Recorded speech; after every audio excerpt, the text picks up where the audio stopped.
या देशातली सर्वोच्च संस्था न्यायपालिकेतील सर्वोच्च पदाविभाजनातील देशाचे सरन्यायाधीश यांच्यावर एका राकेश किशोर नावाच्या आरोपीने पायाची जोडा काढून हल्ला करण्याचा प्रयत्न केला, त्याला ताबडतोब पोलीस निर्बंध करण्यात आला. भारतीय न्यायव्यवस्थेतील सगळ्यात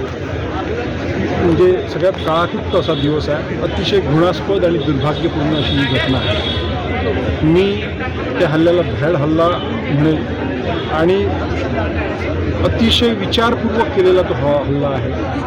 72 वर्षाचा वकील त्याची सनद रद्द करून काही होणार नाही हे जाणून बुजून 72 वर्षाच्या व्यक्तीला पुढे करून हा हल्ला केला पाहिजे.